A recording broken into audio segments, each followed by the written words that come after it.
listening to Dobber Prospects Radio, episode 53. I'm your host, Peter Harling. You can follow me on Twitter at Farling, P-H-A-R-L-I-N-G. You can follow the podcast at DPR_show. So today's show, I'm going to be going a little bit over a couple of leagues here. We'll be talking about the upcoming U18 World Championship and doing a little bit of a review on some of the rosters there, talking about Canada and Sweden, and I'll be stealing a little bit from Joki Nevalainen, talking about Finland and Sweden's rosters as well. All the junior leagues are in their playoffs right now. Some of them are wrapping up. Some of them are about halfway through. And the NCAA Frozen Four will take place this weekend in Buffalo. They will also be announcing the Hobey Baker Award winner coming up this weekend too. So I'm going to touch on both of those events as they are kind of big deals. And of course, with the draft lottery happening tomorrow night, as I record this on Monday night, thought I'd have a look at, rather than looking forward at the draft lottery, because it's kind of futile predicting draft lotteries, I thought I'd go backwards a little bit and look at the 2014 NHL Draft and do a quick little redraft of the first round and what that might look like, who are some of the big risers, and who falls out of the first round. So before I jump into that, I'll just let you know that you can listen to and subscribe to the podcast. You can find us on Google Play, Stitcher, SoundCloud, iTunes, and Spotify. Please do go ahead and hit that subscribe button and go ahead and give me a 5-star review. Maybe if you see posting of the episodes on Twitter, go ahead and give them a little love on social media too. Help spread the word. All right.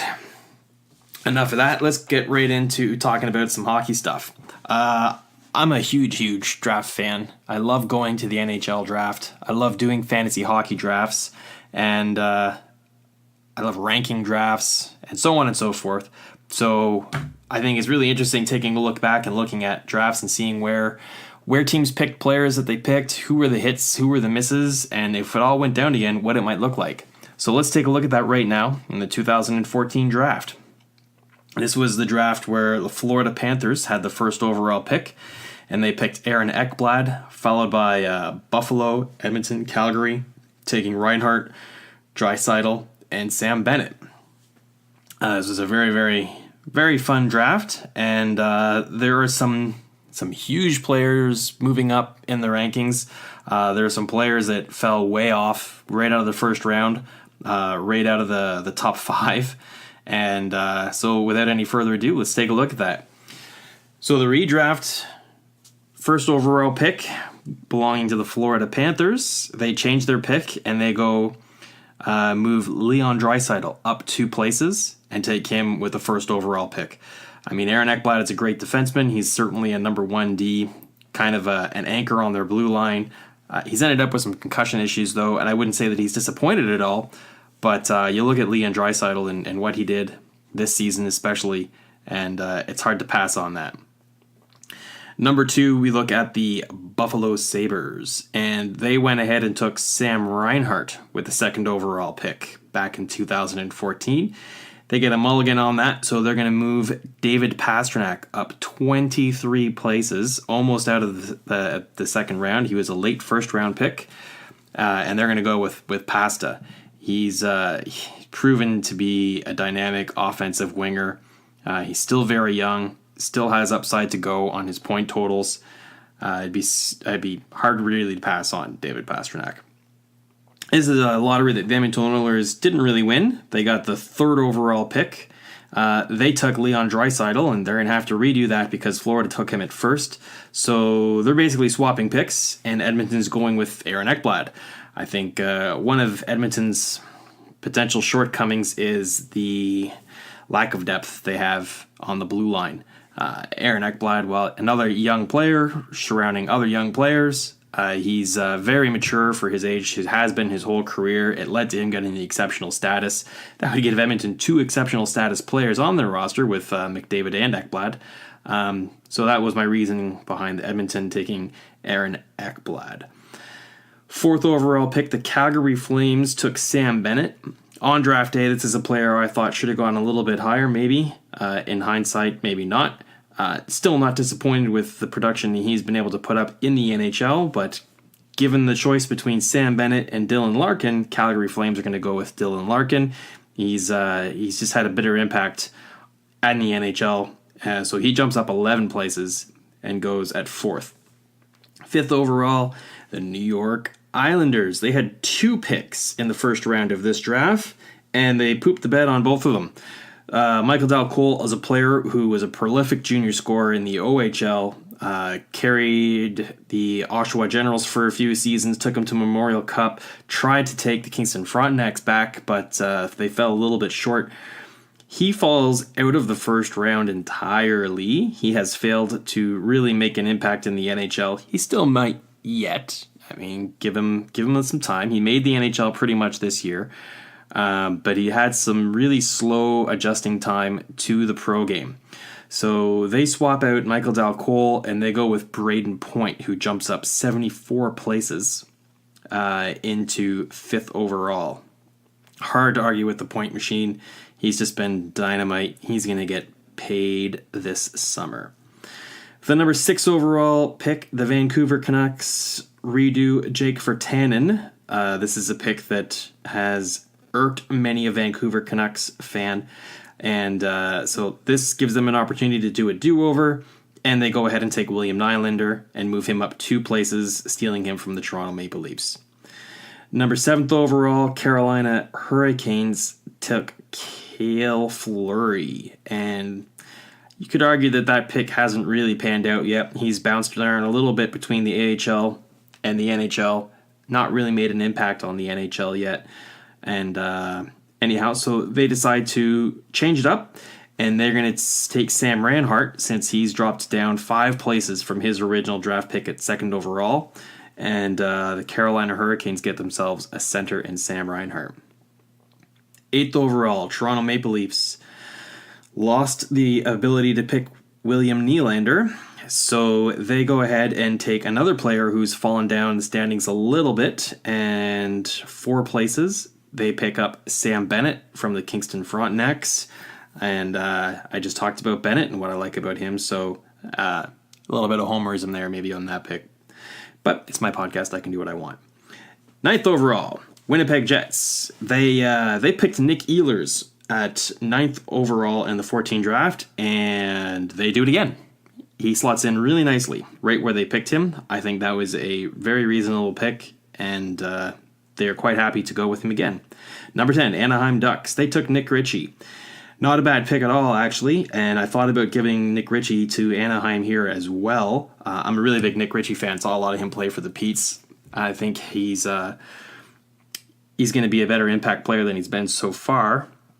However, if I just gave everyone the same player that they picked originally, that would be pretty boring. So mixing it up, moving up 102 spots, jumping all the way from way down in the draft, Victor Arvidsson is the Anaheim Ducks redraft pick at 10th overall. Number 11, the Nashville Predators picked Kevin Fiala, and can't see a reason why they wouldn't pick him here again. I know it's boring, but they do. 12th, Phoenix Coyotes. Now the Arizona Coyotes, but back in 2014, they were still the Phoenix Coyotes, and they took Brendan Perlini. I had him drop a little bit, actually. He had a bit of a slow start to his career. He seems to be doing okay in Chicago now, but the fact that Phoenix gave up on him led me to believe that if they had the choice to pick it over again, they probably would. And they're happy with the fact that I didn't put Nick Ritchie in Anaheim, and they pick him up after he drops 2 spots. Washington Capitals at 13th overall picked Jake Verana, and they do that again. And at 14th, the Dallas Stars took Julius Honka, and they do that again also. I know this is boring. It gets better. 15th overall, the Detroit Red Wings. They had taken Dylan Larkin here, and he ends up going 4th overall to Calgary. So the Detroit Red Wings need to redraft, and they use this opportunity to take Travis Sanheim and add to their defensive core, picking Travis Sanheim 3 spots earlier than he was picked. At number 16, the Columbus Blue Jackets pick Sonny Milano. They do not repick Sonny Milano. He has struggled mightily in making it to the NHL, but he's having a good AHL career. However, Columbus fans think he just needs a change of scenery, so he'll get that after Columbus doesn't draft him. And instead, they go ahead and move Alex Tuck up the board by 7 picks. and they take Alex Tuch, who was originally drafted by Minnesota and part of the Vegas expansion. 17, we have the Philadelphia Flyers. They picked Travis Sanheim, and Detroit went ahead and snagged him, so they have to redraft. And they look at the next player available because they have such a deep prospect pool, and they think that at this point, considering the redraft, that would be Nick Schmaltz, who jumps up 3 places after being drafted originally 20th overall by Chicago. So Nick Schmaltz ends up going to the Philadelphia Flyers. At 18, Minnesota, who had picked Tuch, he's no longer available. They go way off the board, and they take someone who jumps up the most out of anyone who I did this redraft for, and they pick Andre Cash. He moves up 177 places in the draft, which is just a phenomenal jump. A great pick, getting him at when they got him in the original draft. All right. 19th overall, the Tampa Bay Lightning. They have done a fantastic job of drafting and identifying and scouting under the Steve Yzerman regime and era. One pick that I think they might have done over if they had the chance would be this one, Anthony DeAngelo. He's bounced around a little bit in his career, and it looks like he might have found a home on Broadway with the Rangers. But they decide to redo their pick here, and they look at a nice, young, undersized, speedy winger that fits really well with what they want to do. Two-way player, Kasperi Kapanen, who jumps up 3 places, originally drafted by the Penguins and now a member of the Toronto Maple Leafs. But if the redraft were done over, he'd be a Tampa Bay Lightning. Number 20, Chicago, Nick Schmaltz. He's gone, so they pick someone who, surprisingly enough, fell a little bit down and who is on their roster right now. Brendan Perlini falls down 8 places and ends up where he is now anyways in Chicago. 21 overall, and this was the real hardest one of the whole redraft for me, Robbie Fabry. If you look at Robbie Fabry's potential and you think if he hadn't been injured for almost 2 whole entire seasons, his point totals could be outrageous, right up there in the David Pastrnak era. He'd be a top 10 pick for sure. However, this is a hindsight draft, not a speculative draft. The original draft was the speculative draft. So in hindsight, he has been injured heavily, and these injuries may hamper his, how could they not hamper his development? I mean, the guy missed 2 entire seasons and some very formative years. However, the upside is still there, and looking at the potential of the other players who were available at 21 overall, I think St. Louis Blues have the depth enough that they could still go ahead and re-pick this player and roll the dice on him and hope that he can get his injury woes behind him and string together a couple healthy seasons and see some of his potential come to realization. Pittsburgh Penguins have the 22nd overall pick. They picked Kapanen, and he's gone now. So they need to redraft, and they go ahead and they take Jared McCann.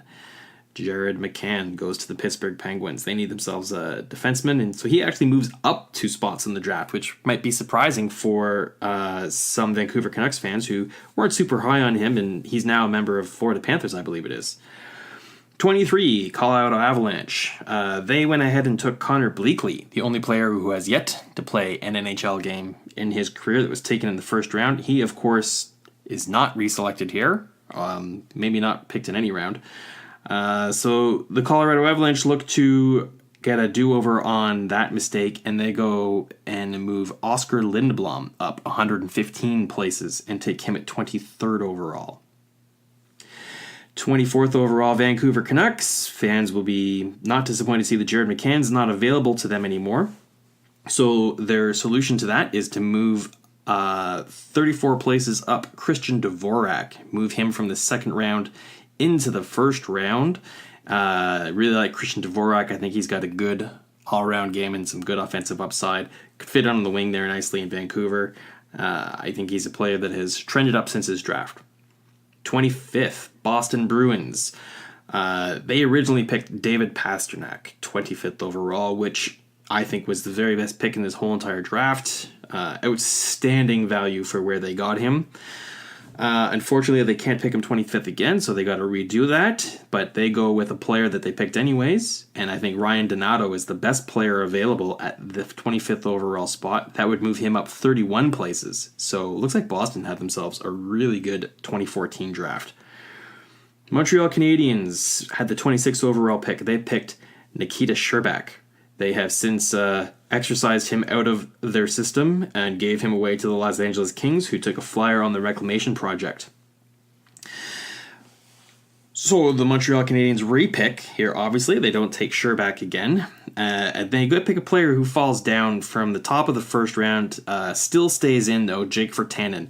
Another player that Vancouver Canucks fans were really sour on. Really giving this kid a hard ride. And I think he's still an NHL player. He's got NHL value. I just think they need to reassess what they realistically think he is. That the fact that Vancouver picked him ahead of Nylander and Ehlers and so on and so on, that they think that he should have that kind of upside. He's just not that kind of player. However, he is a legitimate NHL player, though, and Montreal Canadiens would be happy to have him. San Jose Sharks, 27th overall, picked Nikolai Goldolbin, and that's pretty good value for what they got here, so they pick him again. 28th, New York Islanders again. Is the Islanders' second pick in this draft, and here they took Josh Hosang, and again, a bit of a player that they rolled the dice on, and I would say that it has not really panned out for them. Kid's got his issues. So they take a do-over on this, and they're going to move Danton Heinen up 88 places and move him into the first round. Danton Heinen has played at the NHL, and he's put together quite a few good little seasons. I think he's got some more upside. Josh Hosang might have a much higher offensive upside, but the certainty of him making it to the NHL anymore is looking grimmer. 29th overall, Los Angeles Kings picked Adrian Kempe with the second last pick in the first round, and they do that exact thing again. Great value pick for what they got here. And then last but not least, the 30th overall pick, the New Jersey Devils took Quenneville, and they do not do that again. And this time, they actually go and move a goalie up into the first round. And they go ahead and pick Thatcher Demko, moving him up 6 places. Canucks got him early in the second round, but on my redraft, he goes in the first round to New Jersey. So some interesting takeaways from this. I thought that the 3 biggest risers who all went up over 100 draft positions, Andre Cash, Lindbaum, and Arvidsson, all European players. I guess that maybe tells you that European players can get underrated for some reason. Not just the Russians, of course, too, right? The Russian factor is, I think, an alive and well thing with some teams, not all teams, but with some teams. And I think you can maybe make a case that there's some European bias. Maybe the scouts don't get as much opportunity to go there and see all the players play. But those are 3 examples of players that should have been first-round picks, had first-round pick type careers so far. Braden Point, of course, is another one. Heinen, Dvorak, Donato all move into the first round. That knocks out 7 other players. On the outs would be Michael Del Cole, who was the 5th overall pick. Drops right out of the first round. You may or may not think that's reasonable, but hey, it's my mock draft. Sonny Milano goes out of the first round. He was the 16th overall pick. Anthony DeAngelo was almost the player I put at 30th, since he seems to have stopped his slide and found some traction in New York Rangers, but it wasn't enough for me to knock him out of the first round. Connor Bleakley was an easy elimination. Nikita Scherbak was an easy one too, since he was just given away on waivers. Josh Hosang and Quenneville are the other 2 players who get the gate out of my first round. So that was kind of a fun little thing, little redraft is the 2014 draft. I'm going to take a little break and come back and talk a little bit of NCAA Frozen Four. Hang on for that.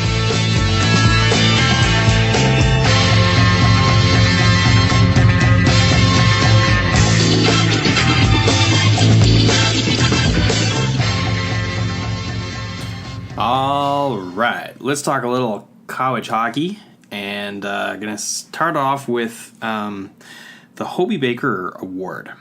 This is coming up Friday night. I believe it's going to be announced. The games are Thursday and Saturday. They'll be broadcast on ESPN2, TSN2 on Thursday, April 11th, and you can catch the championship game on Saturday, April 13th at 8 p.m. on ESPN2 and streaming on TSN north of the 49th.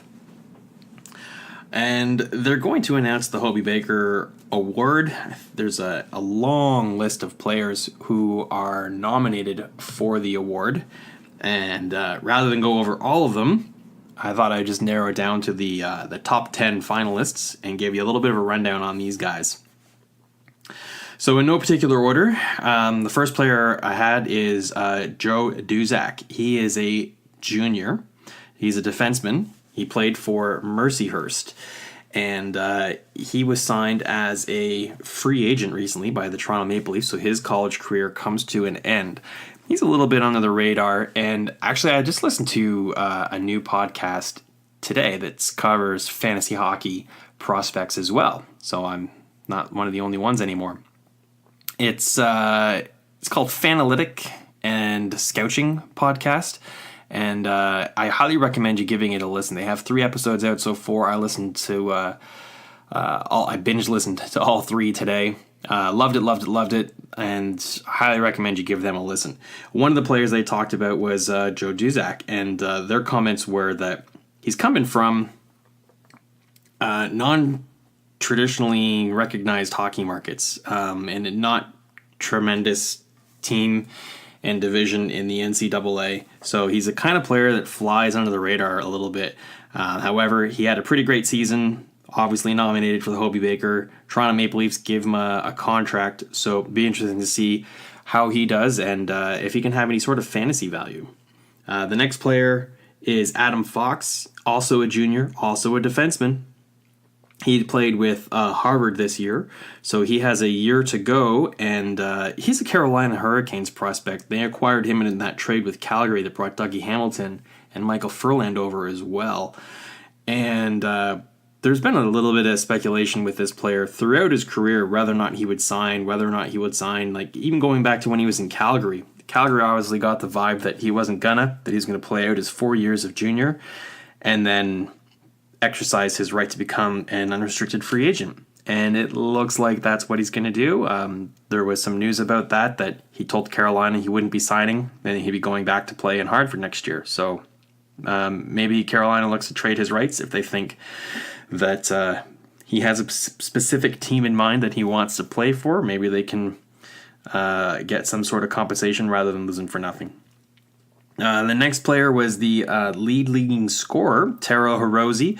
I've spoke about this player a couple times on the podcast recently. Another junior. He's a forward, and he played in Michigan, and he has since been signed by the Detroit Red Wings. They signed him as a free agent, so he doesn't doesn't have to go very far to report to his NHL team. He's played an NHL game this season. So Taro Hirose leading the league in scoring, now in the NHL. Quinn Hughes is another Michigan player. He's a sophomore, one and done. He's also made his way to Vancouver, and all you need to do is look at Twitter to see how much Vancouver Canuck fans are just loving Quinn Hughes to death. And for good reason. The guy is electric. He makes tremendous plays, and he's going to have an impact on the Vancouver power play for many years, and he's going to be very, very, very fantasy relevant as a defenseman. All right, another player to talk about here would be Mason Jobst. He's a senior. He's a forward. He's also an unrestricted free agent playing for Ohio, and he has been signed by the New York Islanders. So that's 3 players so far, for those of you keeping score at home, who are undrafted free agent players playing college hockey that have all since signed and will be available in your fantasy leagues next season. Next player on the list, and this is a lot of people's favorites to win the whole shebang, that would be Cale Makar. He's a sophomore. He's in his second year at UMass, and he's the only player nominated for the Hobey Baker in the Final Four. And he's a Colorado Avalanche draft pick, obviously, and everyone is assuming that he doesn't have anything left to prove at the college, and I would agree with that since he's tied for second in the league in scoring as a defenseman. And he could be making his way to Colorado Avalanche and maybe even playing some Stanley Cup final games before this season is over. Another player on this list that is an unrestricted free agent, Patrick Newell. He's a senior forward with St. Cloud State. He has signed with the New York Rangers. And Chase Priskie is another player like Adam Fox, who has let it be known that he will be using his unrestricted free agent option. He'll be doing that this season as he was a senior for Quinipiac. He had a tremendous season offensively for Quinipiac. I'm not sure why he doesn't want to play for the Washington Capitals. No one can offer him more money. It's an entry-level contract deal that he can get. He's going to a team that is the defending Stanley Cup champions, so he has an opportunity to play on a winning team right away, and they have a pretty shallow prospect pool, so he doesn't have a lot of competition for job. As a senior, he's not a 19 or 20-year-old kid anymore, so he should be pretty mature and ready to try and crack the NHL roster, so I'm not sure what's going on there. Next player on the list is Jimmy Schuldt. He is another free agent player. He's been signed by the Vegas Golden Knights. He played for St. Cloud State as well. So that's a second St. Cloud State free agent senior player. This one a defenseman. And final player on my top 10 is Nico Sturm. He's a junior forward with Clarkson. And again, he's a free agent. He was signed by Minnesota Wild. So 1, 2, 3, 4, 5, 6 of the players on the Hobey Baker top 10 have all just signed NHL entry-level contracts as free agents. So as I said, a lot of people think that Cale Makar is the slam dunk to win this award. But I was spending some time doing some research on elite prospects today, and I happened to see a friend of the show, Russ Cohen, had a hot take on exactly this topic. And he said in his article that most people would feel that the consensus will be Cale Makar, and I put this list out on Twitter on the podcast account, and the overwhelming majority of people are saying it's Makar, isn't it? It's a slam dunk, it's got to be Makar, which echoes what Russ was saying in his article, but he's saying not so fast. If you actually read the criteria for the award, it's not the most valuable. It's not an MVP award. So the actual language for the criteria of the award is as follows. Outstanding skills in all phases of the game, strength of character on and off the ice, sportsmanship, and scholastic achievements. So Russ's argument is that while Cale Makar might be the most talented player, another thing to keep in mind, this award is a snapshot of who is the most outstanding player in all four of these categories at this moment in time. That doesn't have the upside career projection. They're not trying to predict who's going to have the best career or anything like that. So Russ doesn't think that it's going to be Cale Makar. He went out on a limb and went out of left field and picked a player who still made my top 10 list, of course, but he did not take Cale Makar. And I'm not going to spoil the article for you. It's a really good read. It's not too long. It's nice and short and sweet, but right to the point. So check it out on Elite Prospects. That's by Russ Cohen. All right, on to the actual tournament now. I told you what the dates are for this and where you can watch it, ESPN and TSN, Thursday and Saturday. So the four contending teams in it are Denver, Minnesota Duluth, Providence, and UMass. So let's take a look at each team real quick and just have a couple of comments on some players to watch and whatnot. So start with Denver. They have 6 NHL drafted players on their roster. They are returning to the Frozen Four after losing 5 players last year, and their head coach. So they got a new head coach, 5 new players. So that's not a significant amount of turnover for basically a junior team. They lost Jim Montgomery to the NHL, their head coach. So some players to watch for Denver would be their goalies. They got a couple of goalies who basically split the season. Devin Cooley. He's a sophomore free agent. He's 20 years old. And the other one is Filip Larsson. He's a freshman drafted by the Detroit Red Wings. They both played about 20 games. Their stats are almost identical. 1.85 goals against versus 1.87, and they both had 4 shutouts. So Denver's got some depth in goal. Doesn't really matter if, one guy's kind of playing poorly, they just swap the other guy in there, or if they get an injury, then, they've got a really, really, really good backup. On the ice, their leading scorer, Liam Finlay. He's a right winger, junior. He's a free agent. A little undersized, 5'7", 154.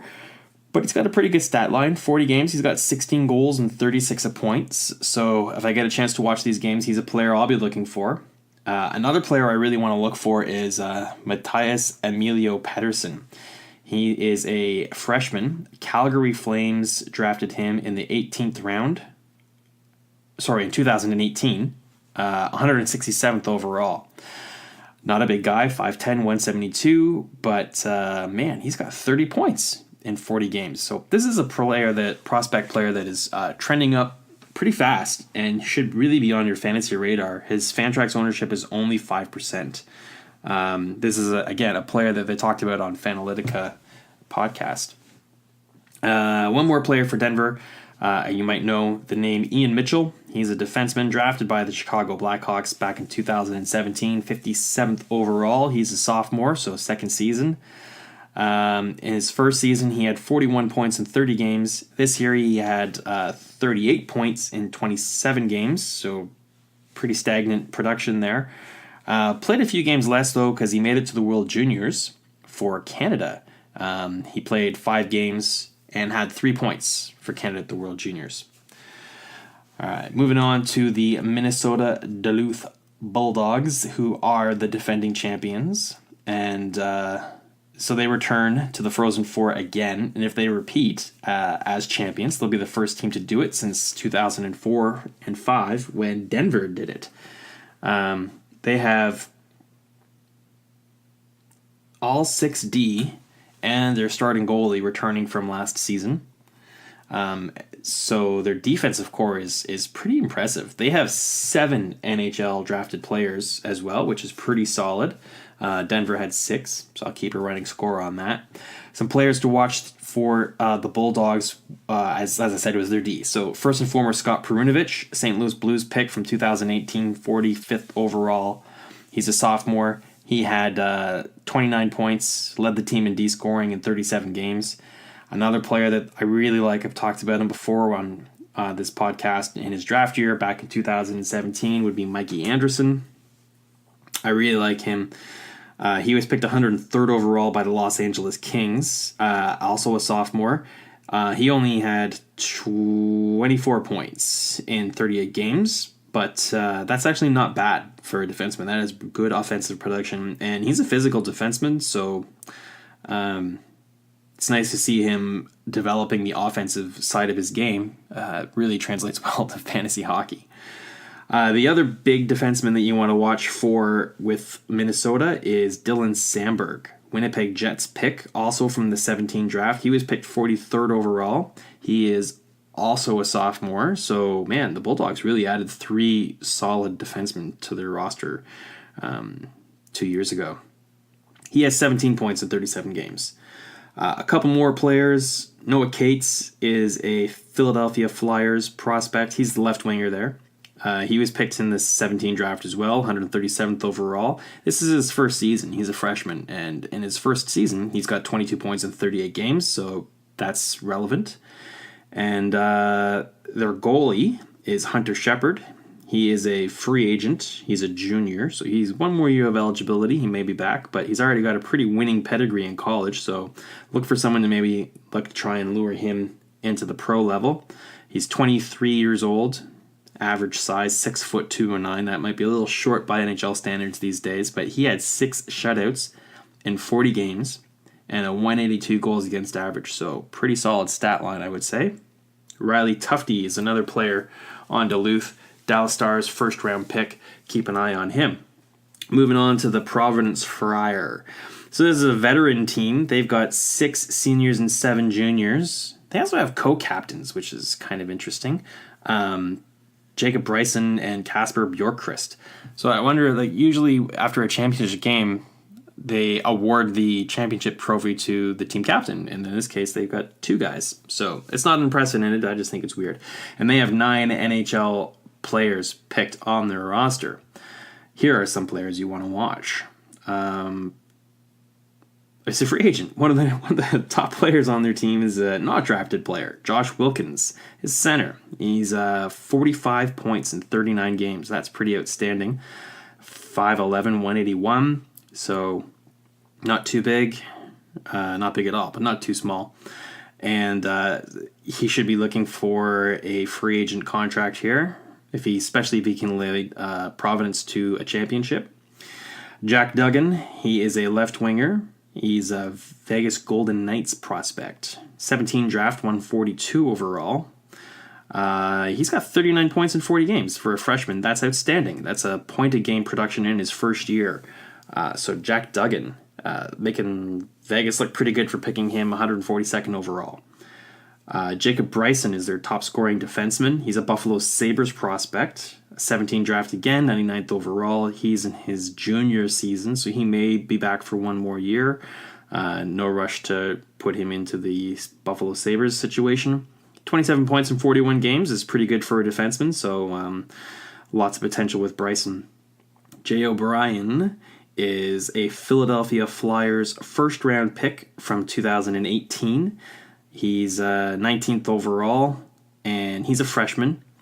He's in his first season, and he put up 5 points in 25 games. So he was limited to 25 games, but part of that would be because he played in the World Juniors.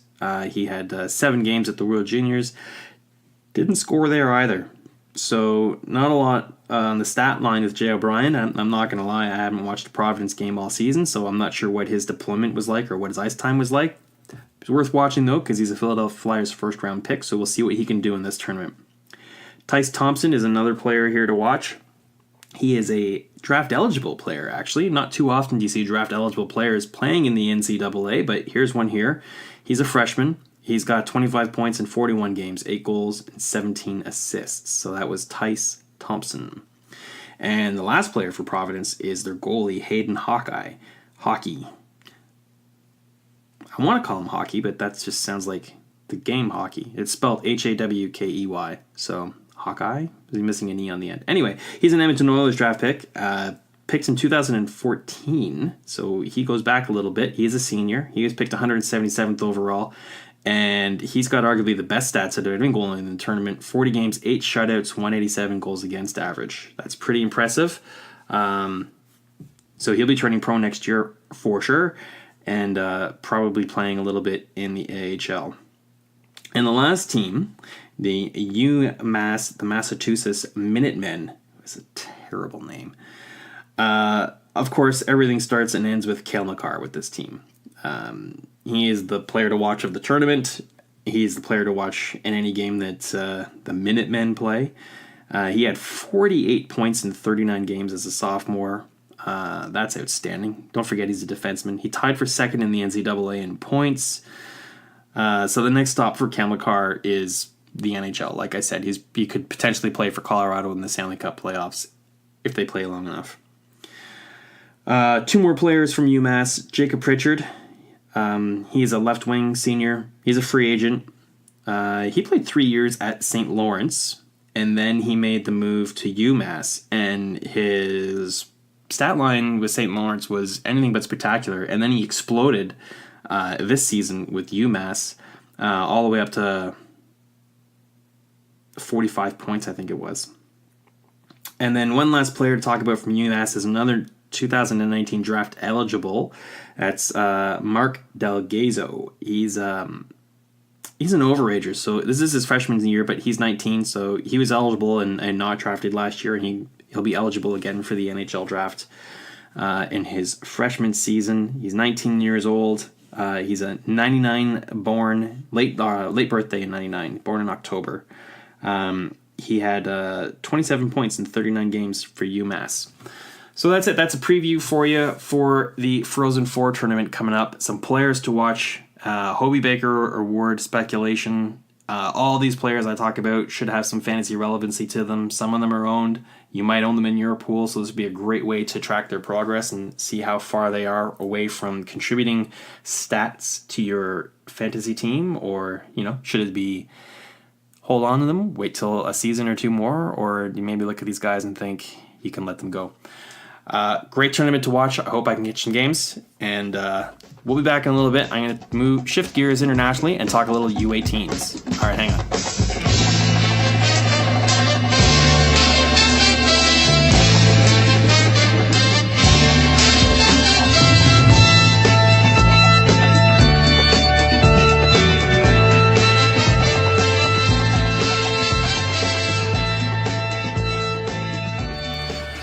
All right, back. Let's talk a little 2019 draft prospects as we have the U18 tournament coming up.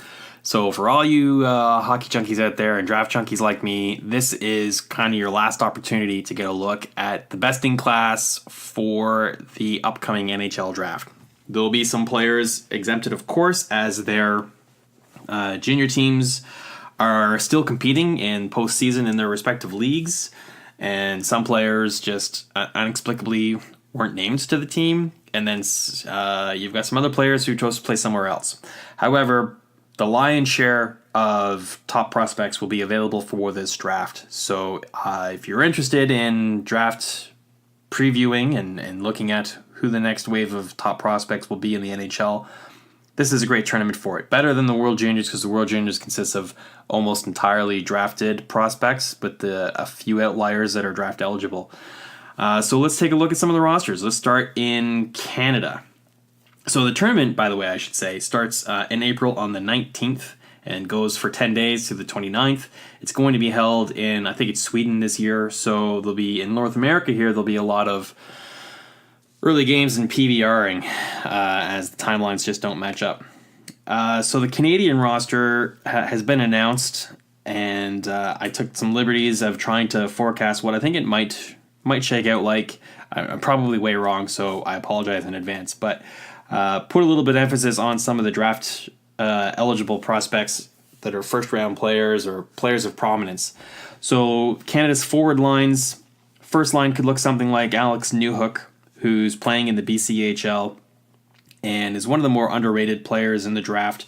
Not too many people watch BCHL games, and when he has played for Canada internationally, he has disappointed. His stats in the BCHL are outrageously high, but that's like a lower tier than any of the CHL leagues. So some people are just looking at his stat line and haven't actually watched him play and taking this all with a grain of salt, of course. Or maybe they watched him play at some international tournaments with Canada. It's like, see, he plays in the BCHL. He can't play like that against stronger competition. I haven't seen him play enough to pass judgment. I've read arguments one way and the other, so I will hopefully be able to watch some of this tournament, and I will use this tournament as an opportunity for Alex Newhook to prove people right or wrong as to where they think he fits in. Is he a first-round pick? Is he a top 10 pick? Is he overrated? Is he going to project at higher levels? It's going to be very difficult, but that's why we do this, because it's fun. Players I have lining up for him on his wing would be left wing Peyton Krebs from Kootenay, Dylan Cozens, right wing from Lethbridge. So you got an all West Coast line there, all first-round picks. I saw Cozens and Krebs play a couple times. Cozens really stood out to me at the top prospect game. Really like what he brings to the table. So there's three players who you definitely want to watch. Moving on after that, another player I think is first round a lock is Ryan Suzuki.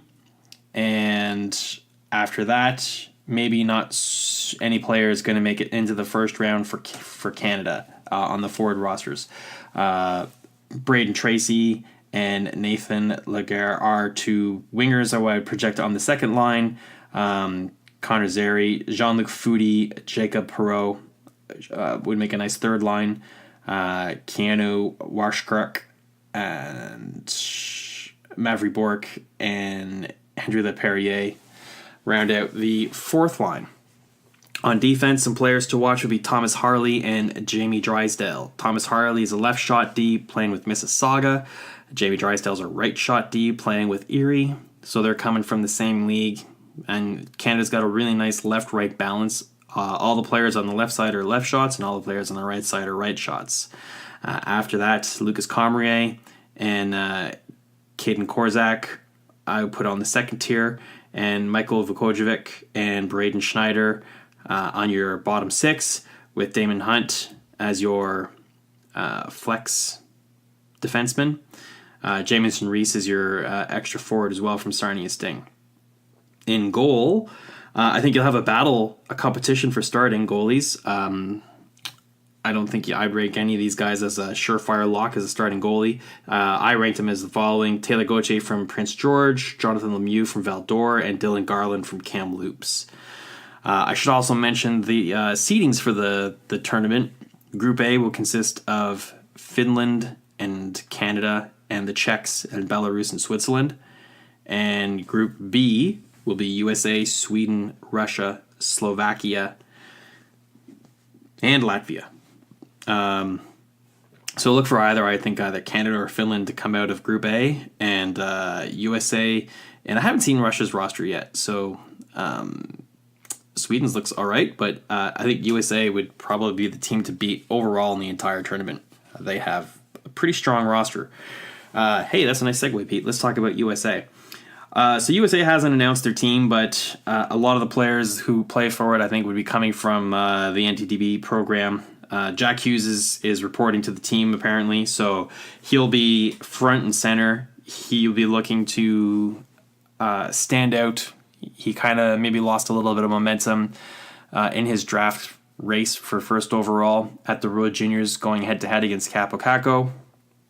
Not that he played poorly, he was injured a little bit, but anyways, I think he'll be looking at this tournament to put a exclamation point and an underline on his name at 1 overall on the rankings on everybody's list. Some people have moved Caco ahead of Hughes, and obviously it's well documented that the gap is really closed. I think this will be Jack Hughes' opportunity to say, "Nuh-uh, I'm first overall." End of conversation. His wingers could probably be Matt Boldy and Cole Caulfield, all first-round pick players. Trevor Zegras and Alex Turcotte will be on the second line probably with Patrick Monolin. John Beecher is a player who I'm really curious to watch him play. I really like what Steve Kornianis has been talking about with this player on the Draft Analyst, because the really, really deep fantasy league I'm in is a bit of a bangers and mash league where you get points. It's a roto league, so you score goals and assists, obviously, and power play points and face-off and hits and block shots. And so it sounds like Jonathan Beecher is going to be a stat stuffer, a nice, maybe not excelling on the offensive stats, but he'll get some of those as well as provide you with a whole bunch of periphery stats as well. They got a bunch of options of players they could round out their roster with. Michael Gilden, Judd Caulfield, Ryder Rolston, Owen Lindmark, and Sean Farrell. On defense, Cam York obviously will be the anchor there. Look for him to be surrounded by Donomic Fenrose, Henry Thurn, Drew Hellison, and they got a couple other options there to round out the bottom two. The other player who, this is really one of the more interesting players, I think, for the draft is Spencer Knight. He'll be the starting goalie for USA, barring any injury. And he's getting a lot of talk about being a first-round pick. Goalies in the first round has kind of become passé at NHL drafts, and certainly not very high. You know, you might want to use a late first-round pick on a goalie that is a surefire can't miss, but I think the whole... Jake Allen is a surefire can't miss, and there's a laundry list of Michael DiPietros that were surefire can't miss stud goalies that just didn't pan out. Not that skaters always pan out. Teams have just, for one reason or other, shied away from goalies. So looks like Spencer Knight is the real deal, and he could be the player that sort of bucks the trend and gets goalies back into the first round maybe. So that'll be really interesting.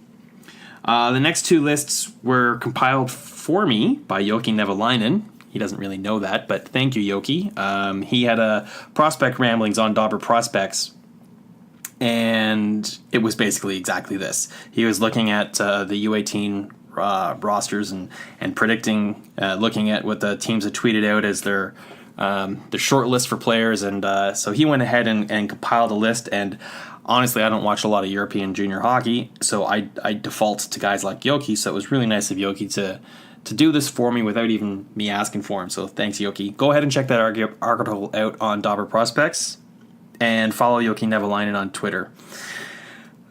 He's also been on the podcast before. Yoki does good stuff. So let's start with Finland. Yoki has the first line of, well, first of all, Capo is the obvious glaring exception here. He's declined to play for the U18, and he's going to put all of his efforts into making the men's world championship roster. There's some really interesting, this was on Yoki Nevalainen's timeline too, there's some really interesting comments that came in from Capo where he's saying that, this is a kids tournament and he's ready for more of a challenge, and so that's why he's going to try and make the men's world championship team. It's an interesting play. I don't think he's wrong. I don't think he has much to gain by playing in this tournament. This is a draft positioning tournament, and I think he's focusing on challenging himself more at the upper levels. So disappointing for Finland and disappointing for the draft folks where we won't get to watch him. But hey, man, watch him at the World Championship, see how he does there. So the first line for Finland should shake out like this, according to Yoki. Anton Lundell, who's not even eligible for the 20 draft or 19 draft, he's 2020 draft eligible, and he'll be a top pick there. So he'll be centering Finland's first line as an underager. He'll have Levi Aaltonen on one side and Antti Sorella on the other side on that first line. So that's a pretty potent offensive first line. Some other player, I won't go through the whole roster because I can't probably pronounce most of these names correctly. So just go ahead and read Yoki's article. But I've underlined some players that stood out to me. Atu Rate is a 21 draft eligible player who's making this team, and Yoki has him projected as a third line center, and he's a player who for the 21 draft is going to be a very top ranked prospect who should be competing for first overall, I suppose. So that's very interesting. I'm really excited to hopefully get a chance to watch him get some ice time. Yoki has him ranked on the third line, so that's not so bad. He's got a brother by the looks of it, same last name, Akurete. He's 19 draft eligible, so he's a this year draft eligible player. So there could be a little bit of brotherly chemistry happening there, but though Yoki doesn't have them on the same line. On defense, Finish's top defenseman would be Ville Heinola. He's a 19. All the defense are 19 eligible, and I think he's one of the very best defensemen eligible in this draft. Perhaps the second-ranked defenseman. Their goalies, no one there I really recognize, so I'll just kind of skip over that. Sweden made some news, excluding Noel Gunler from their roster. And Noel Gunler made some news with some expletive deletives about proving the coach wrong that he shouldn't have cut him off the roster. So that's kind of interesting. On the roster, however, Alex Holtz made the roster, of course. He is a 2020 draft eligible prospect. Really interesting to see what he does in his draft year. He has been drafted in the CHL import draft, but chose not to come over. He was on an episode of the Pipeline Show with Guy Flaming, and didn't really tip his hat too much one way or the other. He didn't rule it out. He wouldn't say, no, I'm not coming. But it didn't sound like he was enthusiastic about it, so I don't think he'll be coming over next season, which is unfortunate for us in North America. Albin Gru is another player on Sweden's roster that you're going to want to watch. He's 19 eligible. He's a left winger. Another 2020 draft eligible player who's projected on Yoki's first line is Lucas Raymond. That's interesting. On defense, they got a couple players, Tobias Bjornfort and Filip Broberg. He has them on the left side. Those are two more players that'll be first-round players eligible and will be jockeying for draft status and position. So those are some players I think have extreme fantasy relevancy, high potential draft pick, first-round player kind of guys. Another interesting thing about this tournament that I really like to keep in mind is I do a little bit of scouting. I take notes, try to remember as many of the players who have impacts that I like. because a lot of these players get picked at the CHL import draft, which comes up this summer as well. It happens about a week after the NHL draft. And it's always nice to, if a team that you follow or you live near a city that you can go and watch picks a player in an import draft, especially one that was just drafted in the NHL, if you have any sort of viewing on them, you'll have an idea of what kind of player that they are, and just something to look forward to. So anyways, that's my thoughts on U18. 4 teams. It's a good tournament. I highly recommend you set your PVR, give it a watch as much as you can. Follow some people like Yogi. He'll be watching it very closely. He's tweeting out some highlight reels a lot lately too. So thanks for that again, Yogi. Really appreciate that. And that's it for this episode. Thanks for listening. And again, you can follow me on Twitter at Farling. Follow the podcast, DPR_show. Find me on Dauber Prospects. I put up an article, getting back into the ramblings again. Did an article last week on Shane Wright and his exceptional status. He was officially picked by the Kingston Frontenacs, to no one's surprise. Kingston had a really great draft. Anyways, the content of the article was basically how Kingston can build around Shane Wright, leveraging his exceptional status to recruit, and how you can look at teams that are rebuilding in real life in the OHL and the NHL and take a look at what some of the techniques that they use to remodel and rebuild their team as quicker as possible, and try and use some of those strategies in your fantasy hockey league. So that's an interesting article. Check that out on Dauber Prospects as well. Lots of great content there as always. And that's it for now. Thanks for your time. You can thank me for mine, and we'll see you around.